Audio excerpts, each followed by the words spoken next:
Hi, welcome to the Daring to Be Different podcast, where I interview high achieving individuals. And today I'm really excited to welcome my special guest, Lauren Matthews. Welcome, Lauren.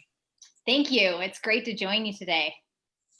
Yeah, I was reading with interest, all the things that you've accomplished. You're definitely a high achieving woman, and I'm really excited to talk about it today. So why don't we start with your background, with basically as a child, before or soon after you were out of diapers, what did you start doing?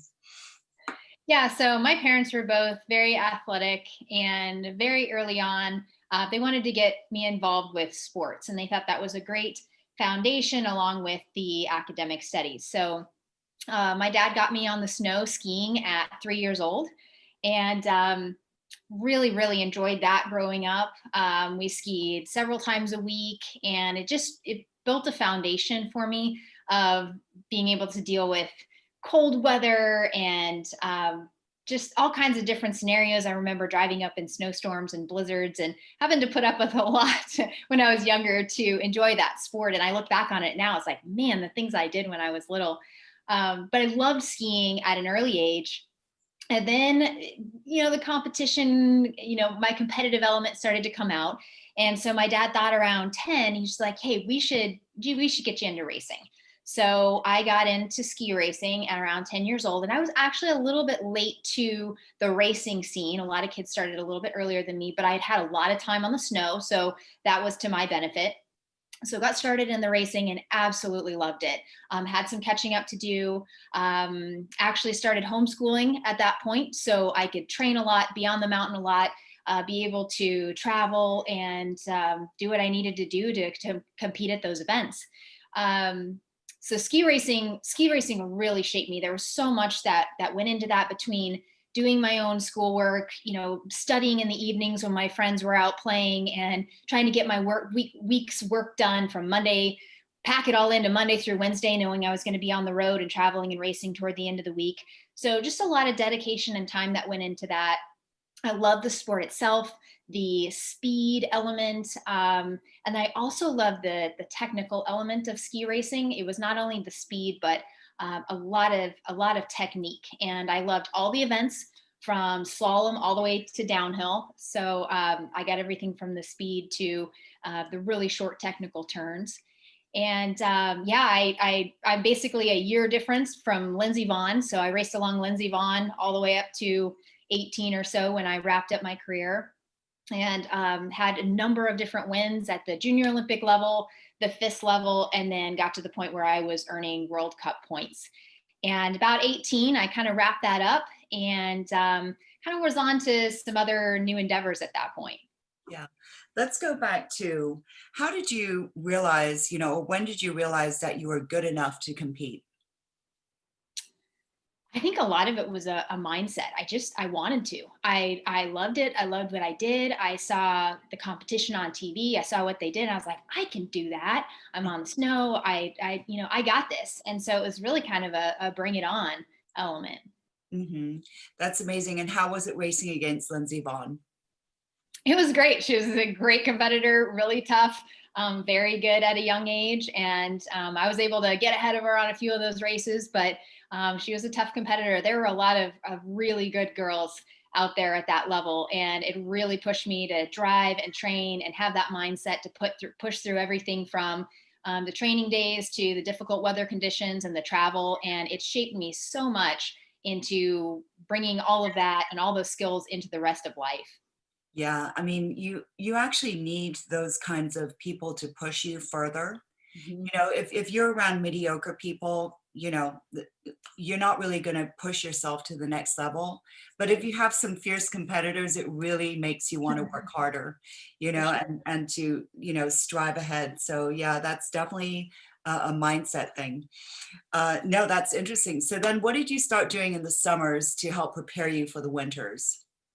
Yeah, so the last several years of ski racing, to cross train in the summers, I started road cycling, and that was great. I was able to get out and kind of maintain that strength and endurance over those summer months. Well, same kind of thing happened. I was riding a lot, really enjoying that.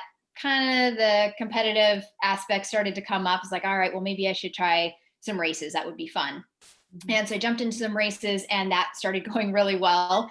And and I was really enjoying that as well. So I did both. I did the cycling in the summers for a while. And then I got to the point where that was going so well that I needed to decide between ski racing and cycling. That was about 18 years old. Mhm. So I had a tough choice to make. I had to look at both sports. I really enjoyed both. I will always see myself as a ski racer. That is my sport that I feel like, is really me and really shaped me. But the cycling had some new elements, some new dynamics that I wanted to go with. So I ultimately decided on the cycling. Mhm. No, that's really interesting. I mean, both are really competitive, but I would imagine that at some point you do have to decide. So why did you choose road cycling, or what was it about racing that you said maybe not so much anymore? Well, I'd really gained levels that I had hoped for in the cycling, and I competed at all the different levels, just shy of a lot of the international traveling and some of those bigger World Cup races. But I was really one of the lucky ones, and I escaped major injury. So Mhm. I kind of feel like I was able to do a lot, including all the downhill and 75-mile-an-hour speeds and some major crashes as well. And I was able to get away unscathed. So I kind of felt like I was to a level that I really had achieved what I wanted to do. And I was basically looking at to continue in that the downhill and those speeds, I basically needed to add another 30 to 50 pounds of muscle to be able to maintain the strength to handle those kinds of speeds. And then at that point in cycling, it was my power to weight ratio and being a little bit lighter and smaller that was making me strong on the bike. So I really had to pick that direction. And I felt like with cycling, I kind of gotten where I wanted to, and skiing and cycling, I had a lot of new opportunities and new travel experiences. And I felt like I could do it later into life as well. So female cyclists don't really peak until their 30s. So I was just like, man, I got a long time. I was only 18, 19 at that point. So I felt like I had a lot more opportunities. And so it was a tough decision, but it was a fun change. Mhm, that's great. So what are some of the sights that you set for yourself at 18 when you decided on the cycling? In terms of Um, the worldwide competitions, the Olympic trials? Yep. Yeah, the Olympics were definitely in there. And again, this is one of the sports where I started a little bit on the late side, but I also felt like with cycling, I had a bit longer to do that as well, and had the opportunity to enter into some of those events. So I think the Olympics were big. Some of the national titles were definitely on my list. Some of the international racing. So watching the Tour de France growing up, all before I was even into cycling, was just like, man, some of those longer stage races in Europe would be really neat. So those were some of my goals. And so I started out on the junior ranks. So I was pretty young at that, and worked my way up on the junior ranks and got several titles. Time trial champion multiple times, national road title several times. And then kind of one of my favorite events was being invited in 2000 to participate in the Olympic trials. So this was for the Sydney Olympics in the year 2000. So big event. The person who won got to go to the Olympics. So it was kind of, they had most of their team, but it was down to the last one or two. I was one of the youngest ones out there at that point. I think, I can't even remember how old I was. I might have been 19 or 20 at that point, but one of the youngest in the field. So the field started with 150 women. It was a 60-mile grueling road race in Jackson, Mississippi. So really hot and sticky, and tough scenario. And it was go, go, go from the second the race started. Everybody was really, really antsy. But yeah, it was a great race. 150 starters, 75 finishers. I finished 30th overall and third in the under 21 category. So very exciting event for me there. Probably one of my top favorites of my career there. And then another highlight was also getting to win one of the 5-day road races over in Germany. So both of those were kind of my bucket list items for the sport, and I was able to achieve a lot. That's so great. And is that around the time that you met your husband? Yes. So I met my husband on Team USA. He was on the pro men's circuit, and we met and just kind of started a casual friendship. We were traveling all over the place. So really, it was just by internet and occasional phone conversations and getting to see each other at races every once in a while. And then, yeah, as we kind of wound down our careers, we got married and we were very young. I was 20 and he was 24. And so we wound down our careers and decided, let's wrap up school and take what we've learned. And we were both very entrepreneurial minded. And we just decided it was time to take everything we've learned into the business world. Mm-hmm. No, that's amazing. And you know, I obviously same situation with me. I met the love of my life through racing. And it's just wonderful when you share this, you know, common interests with someone. And that's where you hang out the most. That's where you spend the most time. So it makes the most sense that you would fall in love with somebody doing something that you love to do. So I think that's a great story. So at this point, were you still living in Colorado or had you moved to California? Yes, I was living in Colorado, so grew up ski racing there, and then the cycling was all based out of there. Got married in Colorado and started a business in Colorado, White Orchid Interiors, and we can talk a little bit more about that. But then about 6 years into that business, so 2012, I moved to California, and that's where I am currently. Yeah, so tell us about White Orchid Interiors. Yeah, so White Orchid Interiors kind of stumbled into the business, and it's one of those where I think for a lot of entrepreneurs, you don't really know where it's going to go. You get started, you have a hunch, you see a need, and you chase it. So I have a background in interior design, and when we had wrapped up the racing, I wanted to finish up my design degree. And so it was new in this whole industry, but people were asking me, "Oh, are you going to get into home staging?" And I was like, well, "What is home staging? Never heard about it." And so I looked into it more, and it's basically preparing homes for sale. And back then, primarily it was occupied homes. You go in, you declutter, you maximize lighting, you make sure their furniture is arranged well. And I thought, okay, well, this might be a great start into the design while I'm doing school. I can do this on the side. And, space planning, lighting, colors, all that kind of stuff. It would be a great start. So I started the business with that in mind. And then my first project was a multi-million-dollar home in Denver, and it was vacant. So I look at my husband and I'm like, this is not really what I was intending to do with this. I was intending to go just, work with people's stuff in their home. So anyway, we took this on and I bought some of the small accessories. We went out and rented all the furniture for this property. And it was a huge success. We staged it. It looked awesome. It sold quickly. And the agent was thrilled. And it was a great first experience. Mm-hmm. But then we were sitting back and looking at the numbers, and we realized that the only company that made money on this whole transaction was the furniture rental company. Mm-hmm. So we started backing into it and realizing that there was a big opportunity there. And so from then on, we bought all of our own furniture. So it started with $700 in a credit card. And I took my design skill to bring about the design outcome, but we started buying furniture, and we went from our garage full of furniture and pulling a U-Haul trailer to 4, 5, 6,000 square foot warehouses. Now we have a warehouse with more than 100 homes of furniture in it at a time, and so we're rotating that. We are engaging more than 500 homes a year, and we really focus on luxury homes that need to be staged and ready for market. So we go in, they're vacant, we furnish the main rooms, make it look like a model home, it sells, and then we bring the furniture back. So really kind of stumbled into this business model of, yes, it's design, but it's also furniture rental. And we're one of the premier companies in Denver now. And so we do a lot of staging, and then I personally do interior design projects as well. That's amazing. What a great business, And so do you have different styles of furniture for the different types of luxury homes? Yes, we do. We serve all different price points from entry level all the way to luxury. And then we do every style from traditional to mid-century modern. Mm-hmm. We try to have a lot of pieces in the middle, and we can mix and match and do what we need to, but we do. And that's my big role right now, is I don't do as much of the staging myself. Our team pretty much runs the operation in Colorado, but I'm doing all the buying. So I'm staying up on design trends and, the latest styles, the latest pieces. And then I go to the trade shows and curate all the furniture packages that we're going to do for the next year.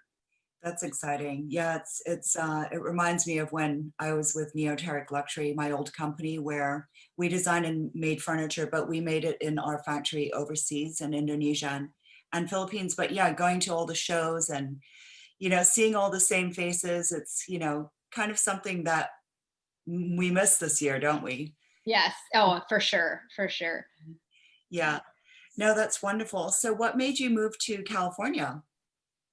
Yes, well, back in our racing days, both my husband and I got to race in California several times, and we both loved the weather, the roads, really everything about Southern California. So when we got married, we were in Colorado for a while, and we always had the goal of getting back to California at some point. So by 2012, we started the business in 2006. And then by 2012, we really had it running itself. We had a great management team on site. We had teams and trucks and designers on site. And really, the business was able to run without us there daily. So we really took that opportunity to move to California. And now we have our hands in a lot of different things, tech companies and startups and different things. But it was really great to be able to get to the business to a point where we didn't have to be daily involved. And so once we made that transition, it was just really freed us up to be able to move and then do other things. So I'm still very involved, help with the management and the oversight and the furniture, but I'm also freed up to do some new things now too. Yeah, and I wanted to say that's it's not an easy feat to move to a different state and still, be in charge and have a team that's great enough to kind of self-manage. Mhm. Yeah, I had moved my company from Miami to California and kind of kept both locations open, and it was really one of the most challenging things that I've ever done. So I commend you on having a team that was strong enough to, or is strong enough to have such a successful business continuing to run without you being there all the time. Yeah, Yeah, so yeah, it's thank really, you. really hard to find, great employees, and so Yeah. it's a pretty big accomplishment, I would say. Mhm. Yeah, thank you. And I would say it has everything to do with the people. I mean, we would not be able to do what we did if we didn't have great people on the ground that we trusted, that had the overall mindset that can carry on, what we envision for the business as well. So we've really been blessed with some amazing people on our team for sure. Mhm. No, that's great. So yeah, so California with Mhm. its beautiful weather. So how did you first arrive at getting a Porsche? Yes. Well, it was actually back in Colorado, but when I got introduced to the car world, I was so busy with the business for a while. I'd almost kind of set aside some of my racing enjoyments, my need for speed, and it was really just head down work on the business for a while. And then a friend, I think it was a corporate event where we did a go kart racing event. And I got behind the wheel and it was just fantastic. I was hooked. And in many ways, it brought out things in me that I hadn't really experienced for a while from my ski racing days. And it was amazing how it just came flooding back, the need for speed, my ability to see the line and the angles and read the track. And it just kind of totally brought me to life again in many ways. So I was hooked on that and was like, all right, I got to keep going with this. So I started driving friends' cars, getting on the track more often. And then I found a team that was an endurance racing team that needed a driver for a season. So just GT4 cars, little momentum cars, little Mazdas, and little things like that.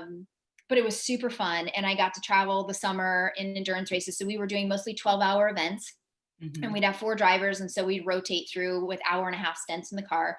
And it was just an amazing experience to be able to drive these tracks. My favorite track that I got to drive was Road America, and it was fantastic. What an amazing experience to be out there. I'd love to get out there again in a little bit nicer car. Yeah. But yeah, that summer just really affirmed to me the enjoyment for the cars, the enjoyment in the speed.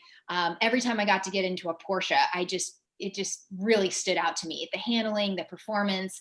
I fit in the car better than some of these other larger cars. So it just felt like, it was made for me. So I think it was 5 years now ago. My husband surprised me with my 911S, and it has just been my favorite car of all time. So it's my daily driver. I track it. I do everything in it, and it's just been absolutely fantastic. So now I'm looking for more opportunities to get on the track more often, kind of bring back some of that enjoyment and passion that I had back in my ski racing days. And with the business being more on autopilot and being a little bit more freed up, I'm finding myself having some more time for that. So I'm really excited about that. Yeah, that's great. Yeah. Hope to see you on November 12th at our GK. Absolutely. So tell us about homeschooling right now. You have a Yeah. adult son? Yeah. So, I mean, it's funny that this whole year and everyone's like, oh, homeschooling. And with my background with it, it's really not, it's not unique to me. So we have a 10-year-old son. So he's in 5th grade this year. So he was wrapping up 4th grade when, during the pandemic and everything. So, yeah, when a lot of people were struggling with the homeschooling and the idea of that, it just really, it was something that I grew up with. And that was so huge for me. I had the choice. Initially, my parents just took us that direction and said, hey, we're going to homeschool. It's what we need to do to travel. And so we had correspondence school and video programs. So we'd watch the video and then we had to get the school done and then turn it into teachers. And then in my high school years, I had the option to go to school or continue the homeschooling. And personally, I just really enjoyed the freedom and flexibility of doing it from home. I still had friends, all my race friends would invite me to events and dances or whatever it was, but I loved the ability to be self-driven and have my flexibility. I didn't mind saying no to certain things so that I could get my work done and then have experiences that nobody else had. And so I really look back on that as a huge opportunity for me growing up. And it just gave me a lot of skills that I use to this day, and just a lot of opportunities that I would not have otherwise had. No, that's great. So, I mean, I have two girls. They're 14 and 16, and I have to say that they're having a rough time with the virtual learning. So, are there tips, since you're sort of an expert on homeschooling, on what to do to motivate them? Well, I think a lot of the motivation honestly has to come from within. I think what's tough now is the world's very different now than it was when I was doing it. There are a lot of distractions, especially if you've grown up in school, you love school, you don't know a whole lot of different, and then all of a sudden you're pulled out of it and you're not seeing your friends that you used to see, and your routine has changed a lot. I think for me, I was used to that at earlier age to the point where I really chose that. But it's really having goals of what you want to do with your day. If you just go into your day and you don't have any goals, you don't have time management, you haven't planned it out, then it seems really boring. It seems really haphazard. All of a sudden you get to the end of the day, you realize there's a lot of work you haven't gotten done. So I think going into your day and your week with a strategy, with a plan, a goal of why you want to get your work done, and then what else you're going to do with your time, it just really helps manage that element so it's not haphazard and just not able to get done what you want to get done. Yeah, no, goal setting is important in everything in life. Mhm. Whether it comes to what you're going to do today, what the kids are going to do. Yeah, no, it's definitely something that keeps you on the ball, and it has, something to aim towards, something to work towards, something, where you then have the sense of satisfaction of the achievement of Yes. what you set out to do. So yeah, big believer in goals. Okay, so finally, I'd like, for you to tell us, to younger women, what would you advise them on what it takes to be successful in life? Yeah, a lot of it is having a vision, stepping back and really trying to think about where you want to be, um, long term, short term. So having a lot of different goals. Where would you love to see yourself down the road? And for me, I'm less of a dreamer than some. My husband's a dreamer, and it's awesome because he's taught me how to dream and really think big. And I tend to think, much more short term. So I've really learned a lot from him on learning to dream about where I want to be personally, where I think the business can go. His dreams for our businesses have been so far beyond what I would ever dream myself. And because we have those dreams and he's taught me to dream those ways, I'm able to back into it and actually achieve a lot more than I've ever thought. So some of it is really forcing yourself to sit down and have these goals, and a lot can change. I mean, we've seen with this year in COVID, things can be totally turned upside down. Our goals, our short-term goals, maybe our short-term dreams can be turned around or delayed at times with how the world works, but we still have to have those goals and dreams. So even if they seem crazy, make some long-term dreams, and then work your way back to a 10-year, a 5-year, and then some more short-term goals. And I think that's, you have to start there. Otherwise you're just all over the place, and some days are good and some days are bad, and some days this sounds fun and some days that sounds fun, and all of a sudden you look back and it's like, man, I really haven't accomplished what I wanted to. I'm, days, weeks, months are passing. So starting with those goals is just, that's fundamental. That's great. No, thank you so much. And thank you so much for being here today. And, I love hearing about your story. It's extremely inspirational and hopefully encouraging to other women as well, and men. And thank you so much for being here, Lauren. Yeah, thanks so much for having me. I had a great time. Okay, bye.